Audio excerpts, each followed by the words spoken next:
어제 국회에서 양평고속도로 백지화 논란, 쌍방울 대북 송금 의혹 핵심 피의자 이화영 전 부지사 해유설, 여러 가지 또 논쟁이 있었습니다. 자, 최재성 전 정무수석과 말씀 한번 나눠보겠습니다. 안녕하십니까? 안녕하세요. 자, 먼저 양평고속도로 관련된 현안 질의가 어제 국회에 있었는데요. 원희룡 장관, 또 여당에서 나온 얘기가 김건희 여사 일가 땅이 있는 강상면 안으로 재추진을 하려고 하는 것 같아요. 윤재혁 원내대표는 원안이 오히려 배임죄다라고 또 얘기를 했습니다. 이 부분 어떻게 보십니까? 정말 후안무치한 사람들이죠. 저거는 아마 일이 이렇게 됐으니 네. 강상면이라는 변경안으로 그렇게 밀어붙일 수밖에 없죠. 그게 아니면은 그동안의 과정이 다 잘못됐다고 본인들이 시인하고 네. 그렇게 되는 판이니까 그거는 뭐 강상면 안으로 추진할 수밖에 없는 상황이라고 봐요. 그런데 그렇게 돼서는 안 되죠. 네. 근데 오히려 그 원안이 배임이라고 그렇게 얘기할 정도면은 그건 도둑이 얼굴에 철판 깐 것은 이 둘째치고 칼까지 들은 거거든요. 네. 그렇지 않습니까? 원안이 배임죄라고 그건 말도 안 되는 거죠. 그리고 국토부 자료에서도 공개한 자료, 물론 공개도 이제 선별적으로 했습니다만 네. 공개한 자료에서도 변경안이 3천억 정도 더 들어간다고 나오고 있거든요. 네. 그런데 원안이 배임이라고 얘기하는 거는 그건 어떤 논리인지 모르겠어요. 그래서 참 뭐에 시인 사람들인지 아니면 이 소위 말해서 이제 대통령의 이 문제는 전부 다 이렇게 사실을 왜곡하고 상식을 왜곡해서라도 예. 이렇게 해야 되는 건지 참 이해가 안 가는 문제. 백지화하면서 원래는 다음 정부에서 추진하라 이렇게 원희룡 장관 입장을 밝혔는데 결국은 재추진으로 입장을 바꾼 거라고 봐야 되거든요. 다만 뭐 민주당 사과가 있어야 된다 이렇게 얘기는 하긴 했지만 왜 그거는 바꿨을까요? 원희룡 장관이 정말 국민을 희롱한 거죠. 희롱한 거라고요? 그렇죠. 희롱한 거지. 아하. 이게 그냥 어떤 사적인 일이라든가 예. 농담처럼 이렇게 왔다 갔다 할 일이 아니잖아요. 1조 8천억이 들어가는 이 국책 사업이거든요. 네. 그런데 이것을 일개 장관이 말이에요. 이게 문제가 됐다고 안 하겠다고 협박을 하고 그러다가 또 재추진하겠다고 하고 그 장관이 그런 식으로 할 수 있는 문제가 아니거든요. 그래서 이것은 변경안으로 추진할 수밖에 없는 형편들이 된 거예요. 그런 형편이 됐기 때문에 네, 기발을 한 것이다. 그래서 원 장관이 안 하겠다고 한 것에 대해서 분명히 이 책임을 져야 되고 왜냐하면 또 다시 재추진을 변경안으로 한다는 거 아니에요? 그렇죠. 예. 그러면은 이거는 이 장관 자격이 없는 거예요. 자, 지금 뭐 민주당 주장은 핵심은 왜 정권 바뀌고 갑자기 종점 바뀌었냐. 이 얘기를 가장 많이 주장을 하는 것 같습니다. 자, 어제 나온 얘기 같은데 2년이나 걸린 예비타당 조사를 2달 만에 걸린 민간 용역업체 조사로 변경시킨 거라는 거거든요. 그 부분이 가장 지금 좀 문제라 그 부분이 이해가 안 간다 이 말인 거죠. 이거는 세 가지예요. 예. 누가 했느냐. 그다음에 왜 했느냐. 네. 그다음에 과정이 어땠느냐. 그런데 이 세 가지 다 결격이고 혹은 드러나지 않고 있거든요. 예. 누가 했느냐가 중요한 겁니다. 이거는 국토부에서 한 거예요. 네. 국토부는 처음에 양평군에서 요청했다고 했는데 그거 거짓말로 드러났잖아요. 예. 근데 지금은 용역업체에 밀어요. 그러면 용역업체가 국가 정책을 바꾸는 사업 목적과 다르게 바꾸는 것에 용역업체가 개입을 했고 용역업체가 결국은 정책을 바꿨다는 얘기거든요. 예. 그래서 맞지 않는 얘기예요. 그다음에 국토부가 원희룡 장관 국토부가 얘기하는 게 지금 다 거짓말로 지금 드러나고 있는 거 아니에요? 특히 시종점이 변경된 사례가 네. 그동안 뭐 14개 사업을 살펴보니까 5개나 됐다. 네. 근데 그거 제가 보니까요. 사업 목적에 부합하는 변경이에요. 그거는. 예를 들어서 서울 김포 양주간 네. 고속도로를 이 서울 포천 간 고속도로에 연계를 시키느라고 연결하느라고 종점을 예. 5km 정도 거의 동일선상에서 이동을 시켰거든요. 그거는 수도권 교통망은 그런 사업 목적이 그런 게 들어가 있는 거예요. 예.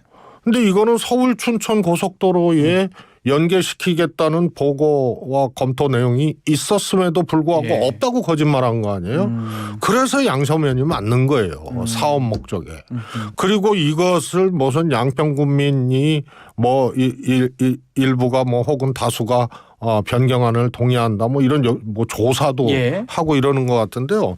그러면 군도를 해야 되는 거예요. 군 예산으로. 국도로 고속도로 이거는 국가 100% 국가 예산으로 하는 거기 때문에 예. 연계 교통망이라든가 편의성 여러 가지를 봐야 되는 거고 특히 두 가지 아니에요. 이거는 네. 그 서울 춘천 고속도로라든가 이런 교통망하고 어떻게 연계를 하느냐고 서울 쪽에서 가는 사람들 때문에 네. 국토 6호선의 혼잡을 분산시키기 위한 건데 국토부는 지금 여주에서 서울 오는 최적의 아니라고 이런 식으로 얘기하고 교통량이 증가한다고 얘기를 하거든요.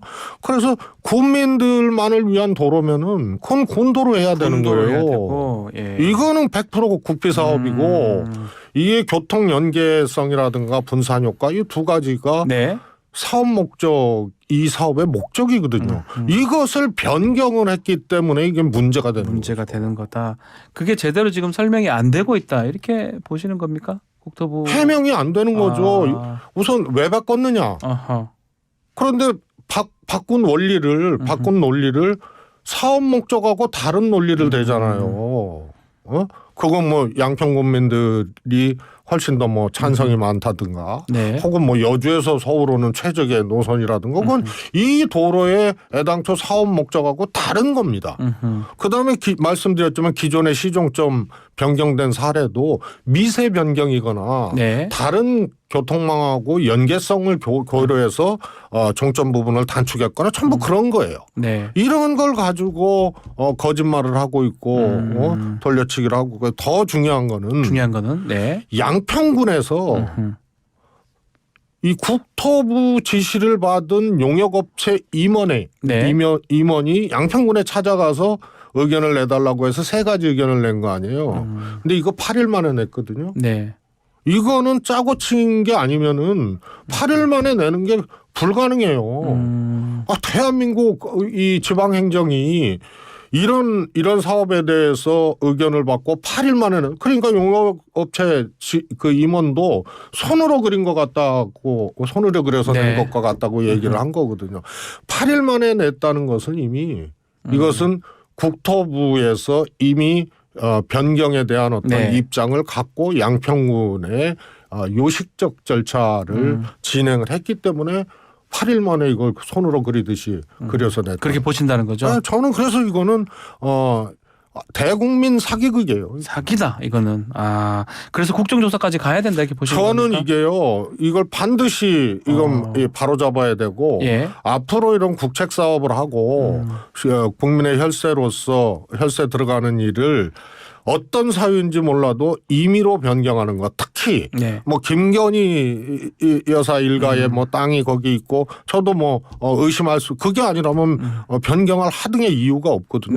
그런데 그 이전에 이런 국책 사업을 어떤 이유에서든지 근거 없고 원칙 없고 전례 없이 이렇게 마음대로 단기간에 바꿔치기 해버릴 수 있다는 것은 바로잡는 계기로 삼아야 되고 전범을 만들어야 된다고 봅니다. 그런 의미에서는 이거는 국정조사를 반드시 된다. 해서 원인을 밝혀내야 된다. 자, 알겠습니다. 자, 다음은 뭐 최근에 윤석열 대통령 장모 지금 법정 구속이 된 사실이 있는데 이거 관련해서 송영길 전 대표가 허위사실 유포했다면서 윤석열 대통령을 고발을 했습니다. 이게 현직 대통령한테 고발하는 게 효과가 있을까요? 이게 소추받지 않잖아요. 현직 대통령은. 효과가 없고요. 일단은 뭐 송영길 대표가 더욱이 할 일은 아닌 것 같아요. 네, 할 일 아닌 걸 했다. 예, 예. 그래서 어떻게 보면은 송영길 대표가 최근에 네. 여러 가지 이제 곤경에 처하고 있잖아요. 그래서 일종의 이제 대여 투쟁의 이 강도를 높이고 네. 그 역할을 하면서 나름대로 이제 정무적 판단을 한 것 같은데 네. 저는 우선은 이 문제의 본질은 장모의 구속이거든요. 예. 그리고 또 사건을 제대로 이제 수사하고 기소하지 않았다는 의혹이 있는 거고요. 네. 그래서 그 자체로 봐줘야 돼요.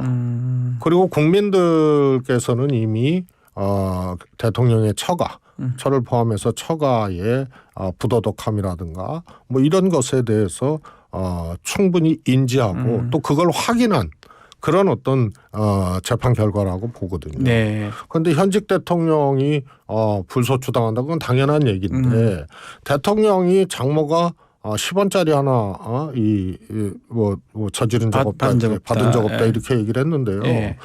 그러면은 대통령이 판사이거나 예. 혹은 이 비리를 저질렀음에도 불구하고 그것을 은폐했거나 이래야 되거든요. 근데 네. 대통령은 실제로 장모가 그럴 리 없다라고 생각을 할 거예요. 믿었다는 거죠. 그것이 고발의 대상이 될 수 있느냐의 문제도 따져봐야 되는 거고요. 그래서 저는 뭐 고발하는 것 자체가 약간 민주당 입장에서 그 송영길 전 대표 고발 부분이 좀 부담스러운 건가요? 아닙니다. 예. 고발 자체가 조금 필요 없는 행위죠. 필요 없는 건데. 네, 그래서 이거는 정치적으로도 이미 국민들이 부도덕하고 네. 잘못된 것에 대해서 이미 그렇게 판단을 하고 있고 그리고 앞으로도 이 문제가 되거든요. 네. 양평고속도로 문제도 그렇고 여러 가지 처와 처가에 관련된 이 정황들이 꽤 있기 때문에 네. 그런 것으로 이제 싸우더라도 싸우고 제기하더라도 해야지. 네. 대통령이 10원짜리 하나 안 받았다는 발언 자체를 과연 그게 고발의 대상이 될 수 있느냐 그런 거 자꾸 이 민주당에서 하면 저는 안 된다고 봐요. 자, 그리고 어제 법사위에서 자, 이화영 전 부지사 해유설에 대해서 공방이 있었습니다. 이게 민주당에서는 한동훈 장관이 접견을 맡고 있다고 하고 있고 또 지금 국민의 입장에서는 민주당이 이 불리한 진술을 좀 뒤집으려고 하고 있다. 이렇게 서로 공방을 하고 있는 상황인데 수석님께서 어떻게 보고 계십니까? 한동훈 장관이 맡고 있는지는 모르겠어요. 네. 그러나 아무튼 접견을 불허한 거 아닙니까? 네. 이거는 제가 보기엔 군사 독재 시절에 소위 말해서 이제 양심수 네. 뭐 접견 불허한 적이 있거든요. 근데 접견 불허는 일종의 징벌적인 거거든요. 그래서 징벌. 네, 접견 불허한 것 자체가 잘못된 거예요. 사례도 없고. 네. 그래서 왜 그럼 접견을 불허했느냐. 근데 그 접견 불허 사유도 타당하지 않죠. 수사 중이기 때문에. 근데 기소된 사안으로 수사할 수 없는 거 아닙니까? 네. 그러면 이거 다른 또 별건을 하고 있다는 얘기고 그렇게 유추할 수밖에 없죠. 그렇죠. 예. 그래서 접견 불허 사유로 제시한 수사 중이기 때문이라는 그런 논리가 더 다른 것을 의심하게 만드는 거예요. 그러면 별건 수사를 하고 이것으로 이화영 의원을 압박하고 있는 거 아니냐. 네. 이렇게까지 생각할 수밖에 없는 거예요. 그래서 이거는 뭐 어떻게 됐든 접견 불허 자체는 잘못된 거죠. 네. 사례도 없고. 그것 때문에 이제 민주당이 그런 주장을 하는데 지금 재판 과정에서 이화영 전 부지사하고 그 아내 부인하고 설전을 벌이는 모습도 보입니다. 또 변호인 관련해서 해임했다 안 했다 갈등하는 모습도 보이는데 이 상황은 어떻게 봐야 됩니까? 저는 이화영 의원이 실제로 네. 사실 그렇잖아요. 사람이 구속이 된다는 거는 뭐 국회의원 지냈고 했지만 네. 구속이 된다는 것은 굉장한 고통이거든요. 그렇죠. 그건 뭐 당연한 겁니다. 예. 예. 거기다가 엄청난 사건으로 지금 연루돼 가지고 구속이 된 거고 네. 이재명 대표와의 또 이 문제도 또 포함이 된 거기 때문에 네. 굉장한 압박을 느끼는 거예요. 그래서 저는 이 회유 정황들이 저는 있다고 봐요. 압박과 회유 정황들이. 부인께서는 이제 그것을 얘기한 거고. 네. 이화영 부지사 같은 경우 지금 그런 것들이 역력하잖아요. 그리고 본인 손편지하고 네. 또 사실인지 모르겠으나 진술을 이재명 대표 대북송금을 보고했다는 이 진술을 했다는 거하고 안 맞는 거 아니에요 지금. 네. 편지에서는 아니라 그러고 그래서 이화영 지사의 지금 상태를 엿볼 수 있는 대목인데 그것이 검찰이 별건 수사든 다른 거를 통해서 압박하거나 회유하는 이런 과정들이 있었다고 보는 거예요. 이화영 지사의 부인은 네. 부지사의 부인은 그래서 그런 문제 제기를 한 거고 이화영 의원은 지금 그 고통 속에서 어떻게 보면은 조금 어려워하고 있는 그런 상태죠. 심리적으로 좀 많이 힘들어하고 있는 상태다 이렇게 보시는 거군요. 상태죠. 자, 뭐 그러다 보니까 이재명 대표가 연결하면 영장 청구 얘기까지 벌써 나오고 있는데 그 관련해서 체포동의안 기명 투표 얘기가 좀 나왔습니다. 이재명 대표는 이걸 찬성한다 또 얘기도 했었고요. 수석님은 이 부분 어떻게 보십니까? 저는 개인적으로 기명 투표는 온당치 않은 해서는 안 된다. 예. 방법이라고 봐요. 예. 그런데 이걸 놓고 예. 이재명 지사가 또 이 체포동의안이 오게 되면 민주당 내의 반대 의원들을 솎아내기 위한 거다. 네. 압박하는 거다 이러는데요. 우선은 시점상 맞지를 않아요. 이 법이 통과되려면 네. 국민의힘이 반대할 거 아닙니까? 그렇죠. 한참 걸리겠죠. 패스트 트랙을 지정을 해도 1년 가까이 걸리는 거예요. 그래서 이재명 지사의 대표님, 이재명 대표님의 체포 동의안과 무관한 건데 그것을 야기시키는 그 원인 제공을 한 거죠. 그래서 이재명 대표도 자신의 문제 때문에 그것을 찬성한다고 얘기한 게 아니에요. 시점상 이게 통과돼서 적용이 되려면 이재명 대표하고는 무관한 시점에서 되거든요. 그래서 개인의 의견을 제시한 건데 이것을 대표 문제하고 연계되게 된 그런 또 어떻게 보면 정무적인 좀 미스라고 봐야 되나요? 그런 점에서 좀 아쉽죠. 알겠습니다. 시간이 다 됐습니다. 자, 오늘 말씀은 여기까지 듣겠습니다. 감사합니다. 감사합니다. 최재성 청와대 정무수석과 함께했습니다.